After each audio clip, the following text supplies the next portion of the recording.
People say the right person enters your life when you least expect it. I met mine when I wasn't even looking for love. At least, that's what I believed back then. My name is Ethan Cole, and this isn't just a story about heartbreak. It's about realization, the kind that changes you quietly. It all began on an ordinary afternoon in a small coffee shop downtown. She walked in late, messy hair, bright smile, and eyes that made you forget what you were saying. Sophie Miller. She wasn't the type who needed attention. She was attention. I still remember how she bumped into me, spilling half her latte on my notebook. Her laughter filled the air before her apology did. Sophie, oh my God, I'm so sorry. I didn't mean to. Ethan, smiling, guessed my notebook needed caffeine too. And that's how it started, with a laugh that felt like the beginning of something real. If you're enjoying the story so far, don't forget to like the video and subscribe to the channel, because this is only the beginning. We talked that day for hours, about everything, music, dreams, how both of us were trying to figure out life. She told me she'd had a tough breakup a year ago, that her ex's name was Ryan. But she said it with a calm smile, the kind that says, "It's in the past now." I believed her. A few weeks later, we were inseparable, the kind of couple that felt less like fireworks and more like warmth on a cold day. We didn't need to impress each other. We just needed to be there. Late-night walks, coffee dates, and random voice notes became our love language. I was building my small business then. Nothing big, but full of dreams. She was my biggest supporter. At least, that's what I thought. One night, as we sat on the hood of my car, under the city lights, she said something I still remember. "Sophie, Ethan, you're not rich, but you make me feel safe." Ethan, I guess that's better than rich. Sophie, maybe. I didn't realize it then, but that maybe would echo for years. We grew closer, but something in her eyes started to change, little by little. Sometimes when she looked at her phone, her smile faded. Sometimes she'd stare at nothing for minutes, lost in thought. I'd ask what was wrong, and she'd say, "It's nothing, just work." But love makes you blind, not because you can't see, but because you choose not to. For months, I ignored the signs, the missed calls, the bad signal excuses, the sudden office trips. I told myself she was tired, that she just needed space. And I gave it without realizing I was giving her away. If someone had told me that the same girl who once promised forever would soon be standing in a wedding dress next to another man, I would have laughed. But life doesn't send warnings. It sends lessons wrapped in pain, delivered with silence, and mine was already on its way. They say when someone starts to leave, they don't pack their bags first, they pack their emotions. It started small, missed calls, short replies, little silences that grew into ours. Sophie was still there, but not really there anymore. Her laughter had changed, softer, shorter, almost forced. And when I asked what was wrong, she always had the same answer. "Sophie, it's nothing, Ethan. Just work stress." I believed her, because love makes you defend even the pain that's hurting you. We used to talk every night before bed. Now, she'd say, "I'm tired. Let's talk tomorrow." Tomorrow became next week. Next week became maybe later if you're feeling this story. Don't forget to like the video and subscribe to the channel, because the truth is just beginning to unfold. One evening, I surprised her at her office. I wanted to take her to dinner like old times. But when I got there, she wasn't at her desk. Her coworker said she had left early some personal meeting. My heart sank a little, but my mind made excuses for her. That's what love does. It protects the person hurting you and blames everything else instead. When she finally called that night, her voice sounded distant. Not angry, not sad, just somewhere else. "Sophie, Ethan, don't wait up for me, okay? I'm just figuring things out." Ethan, about us.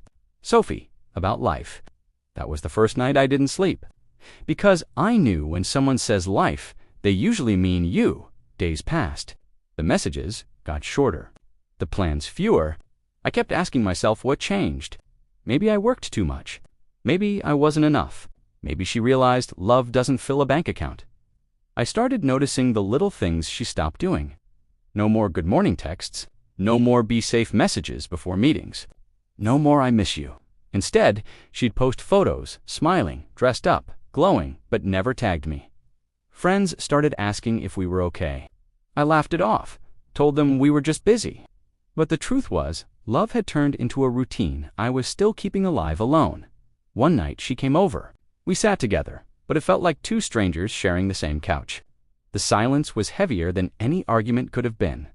She looked at me, her eyes glistening but cold. "Sophie, Ethan, have you ever felt like you're stuck in a chapter you already finished?"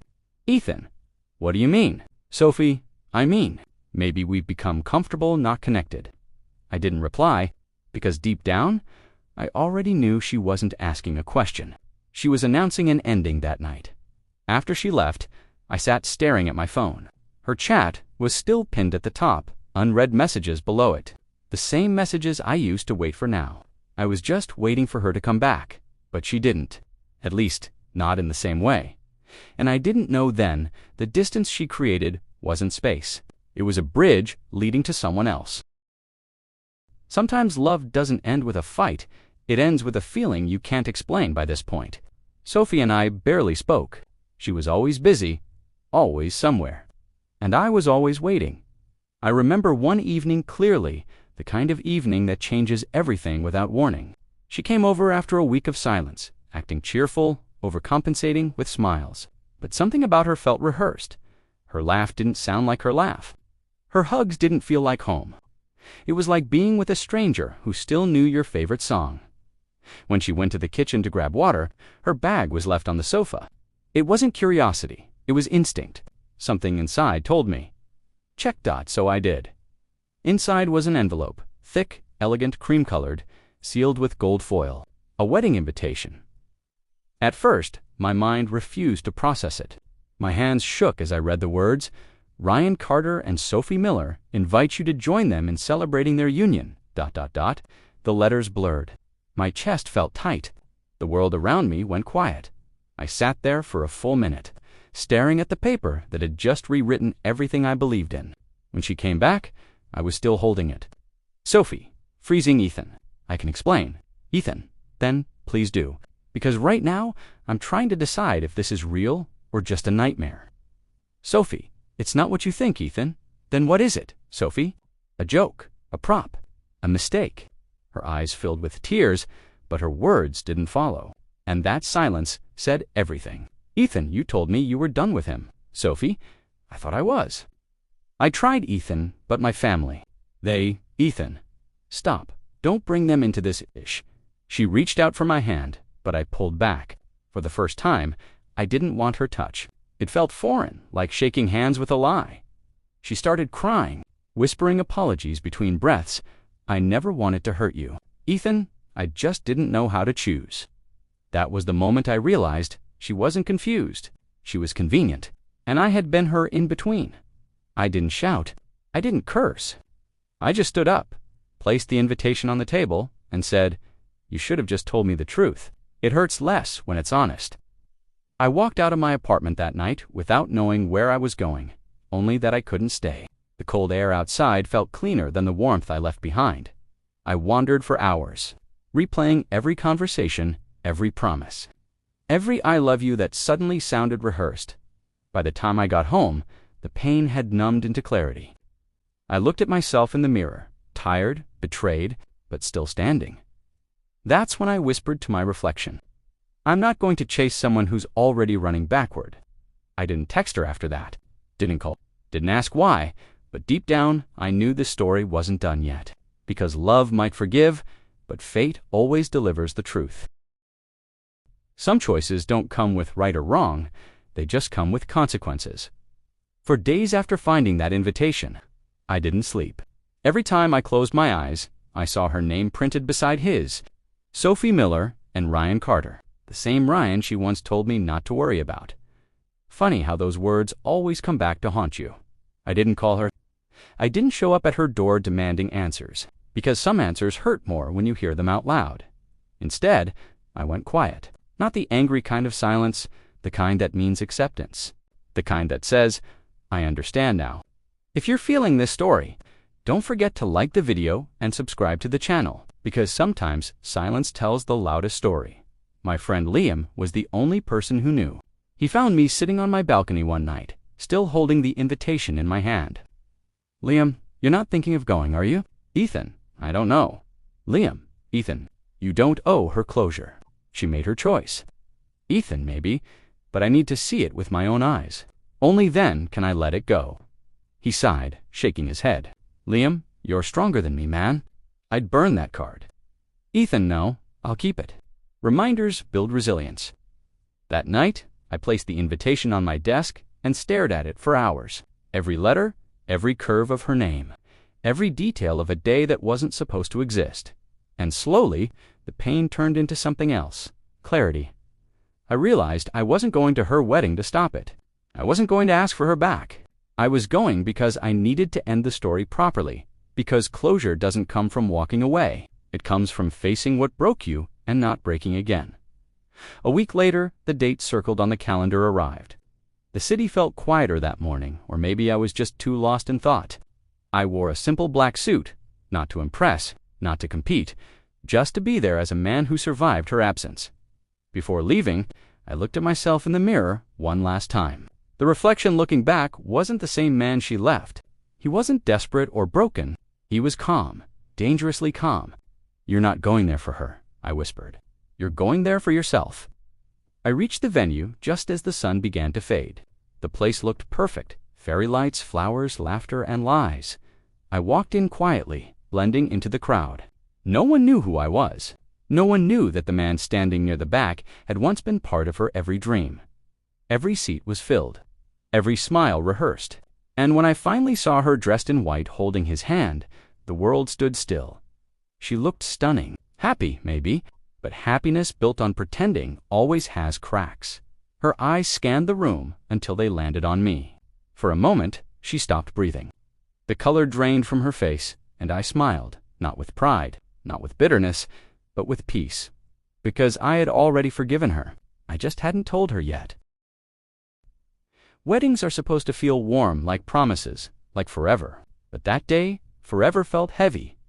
The hall was beautiful. White roses, golden drapes, chandeliers, shimmering like fragile dreams. Every guest smiled. Every camera flashed. And I stood among them, silent, invisible, breathing through the noise. I didn't come to stop anything. I came to see what she chose over us. If you're lost in this moment, don't forget to like the video and subscribe to the channel, because some truths can only be seen in silence. I found a seat near the back. Nobody noticed me, and yet I noticed everything. Ryan stood near the altar, confident, polished, his grin made of pride, the kind of man who wins easily, until life reminds him that some victories cost too much. Then the music started. Everyone turned toward the door, and there she was, Sophie, walking down the aisle in white, a picture of grace and guilt all at once. Every step she took was perfect. Until her eyes reached mine, she froze for half a second.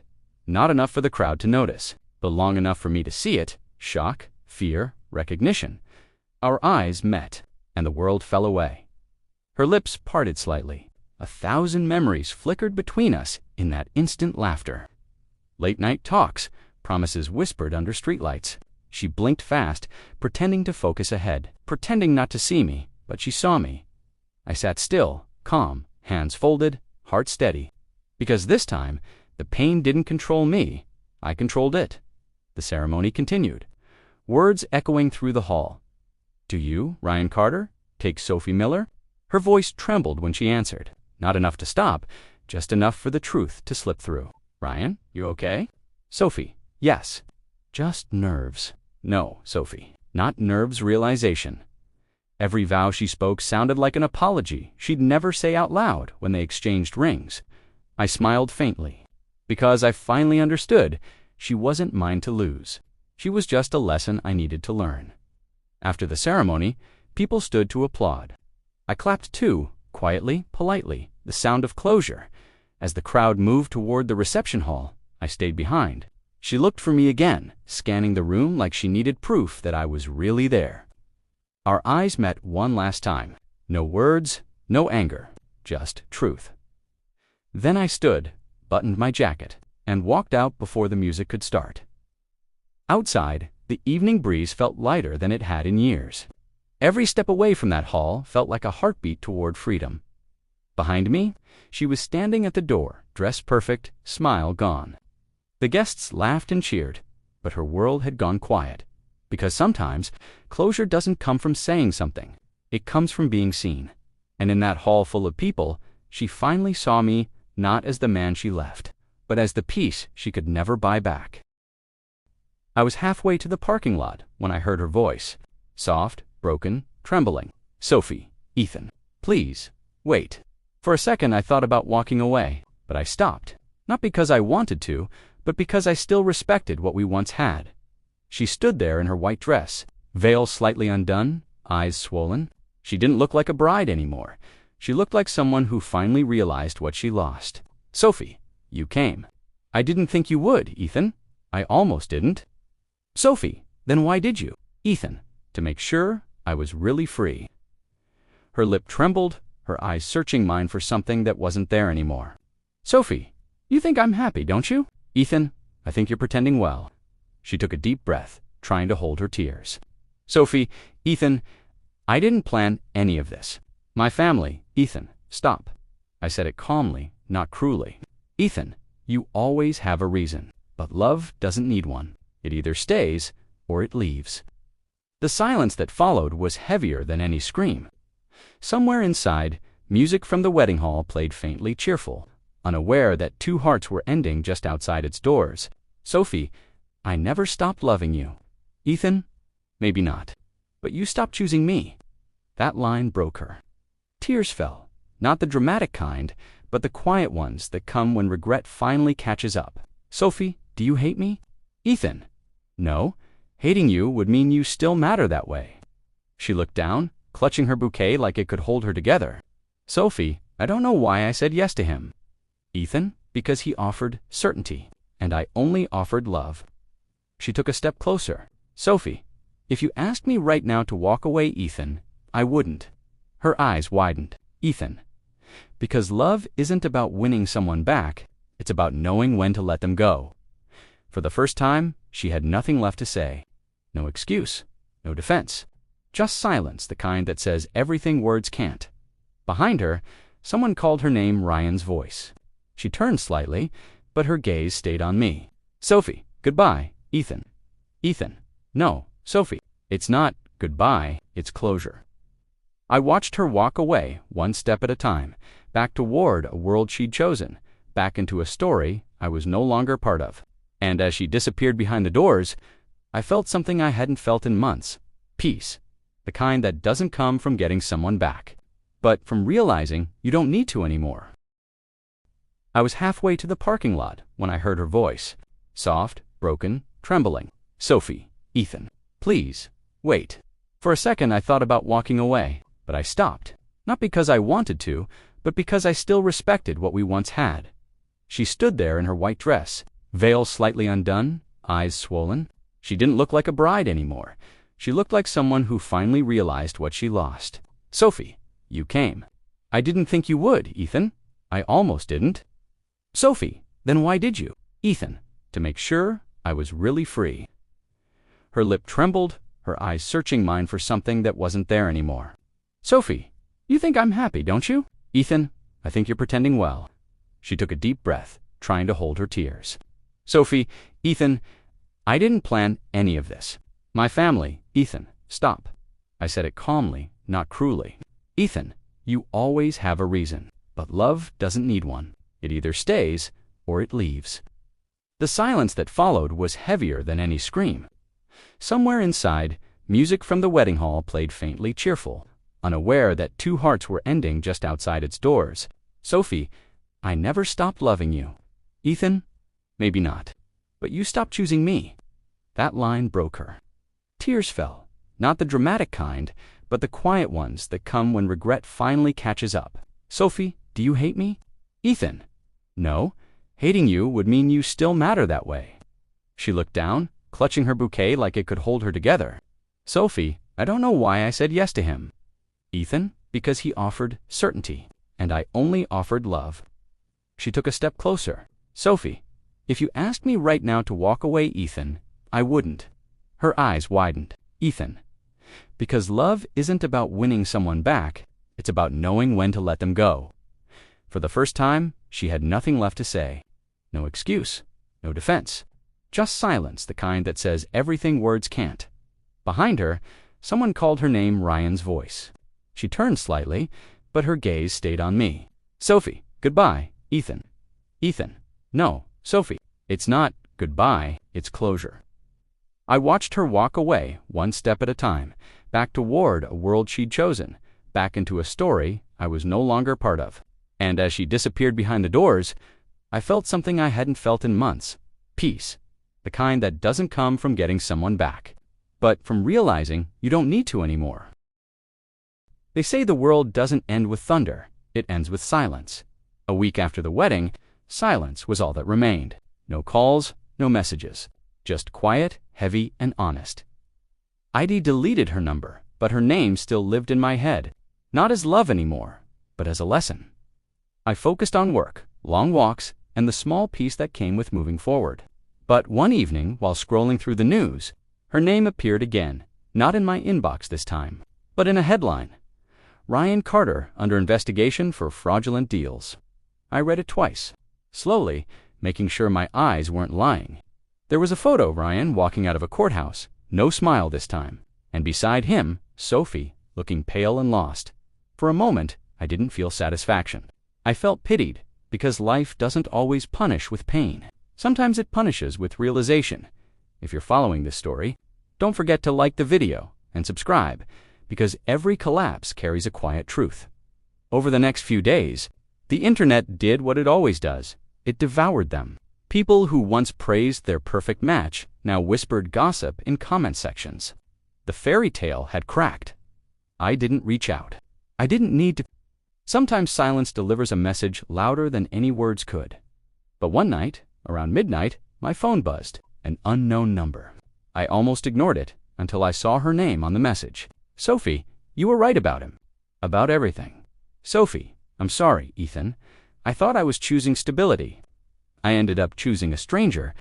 I stared at the screen for a long time. Not angry, not proud. Just still. Then I typed one line back, Ethan. We all pay for the lessons we ignore. And that was it. No more. No less. The next morning, I took a long walk through the park, the same one where we used to sit on Sunday evenings. The benches were the same. The trees still whispered with wind. Only I was different. Somewhere in the distance, I saw a couple laughing carefree, untouched by betrayal. And I smiled, because once upon a time, that was us. And that's okay. When people break, they don't owe you closure. Life gives it to you in other ways, through peace, through distance, through the quiet knowledge that you survived what tried to destroy you.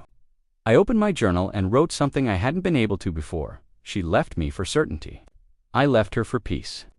And somehow, we both found exactly what we deserved. Then, I closed the book, turned off my phone, and looked out the window.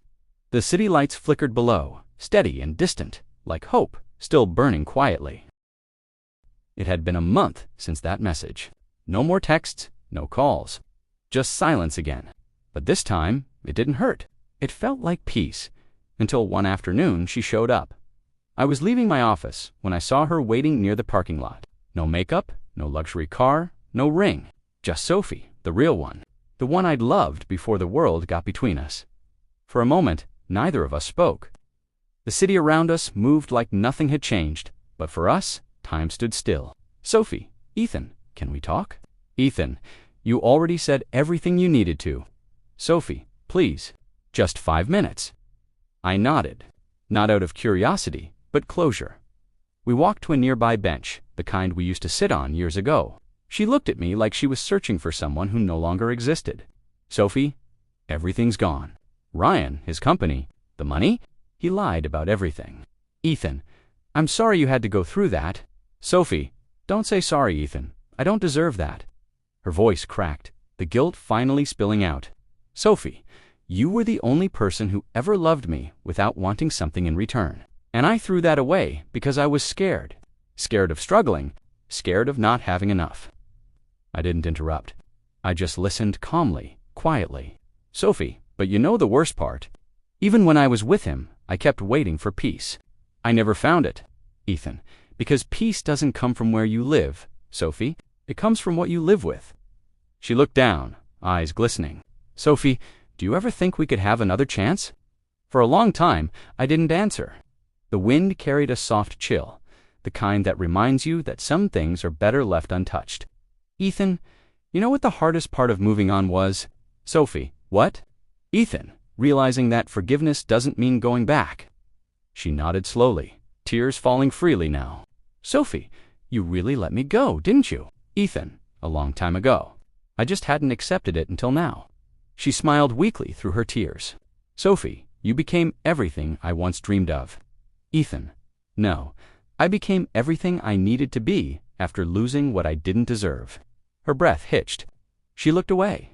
There was no more anger, no more excuses. Just two people finally being honest after too long. Sophie, I hope you find someone who never makes you doubt your worth. Ethan, and I hope you find yourself before trying to find someone else. The sunset painted the sky orange and gold, casting a warm light over something that once felt cold. For the first time, the past didn't sting. It just existed. She stood up, brushed away her tears, and said softly, Sophie, goodbye. Ethan, goodbye, Sophie. And this time, we both meant it. As she walked away, I realized that sometimes the truth doesn't set you free. It just shows you that you already were. There's a moment right after the storm ends where everything goes still, not empty, just still. That's what it felt like in the days after Sophie and I spoke for the last time. The anger, the heartbreak, the questions, all gone. What was left was something new, quiet acceptance. I didn't block her. I didn't delete her photos. I just stopped looking for her. That was my way of saying goodbye, without words, if this story touched your heart. Don't forget to like the video and subscribe to the channel, because sometimes the most powerful goodbyes are the silent ones. One evening, I got a message from her. No drama, no long paragraph, just one line. Sophie, thank you for forgiving me when I couldn't forgive myself. I read it twice, then smiled. Not the bitter kind of smile, the one that comes when you realize the weight is finally gone. I didn't reply. Some messages deserve to stay as echoes, not conversations. That night, I went for a drive, same road we used to take on weekends, windows down, music low, wind cold and honest. The city looked different now, same streets, same lights, but I was seeing them with new eyes. At a red light, I saw a couple crossing the road, holding hands and laughing. And for the first time, it didn't sting, because love doesn't always mean forever. Sometimes it just means once. I pulled over at the lake where we'd once carved our initials on a wooden bench. The carving was still there, faded but visible, like a ghost of a story that once mattered. I sat there quietly and whispered, we had our time, and that's enough. The moon reflected off the water, broken but beautiful, like people who've been hurt and healed. It hit me then. Closure isn't something you get from someone else. It's something you give yourself when you stop waiting for the past to change. I took one last deep breath, looked up at the night sky, and said softly, goodbye, Sophie. Not in sadness, but in gratitude. Because she didn't ruin me. She revealed me. She showed me what kind of love I could give, and what kind I should never settle for again. As I stood to leave, my reflection in the lake looked calm, maybe even proud. The man staring back at me wasn't broken anymore. He was whole. And that was the real goodbye.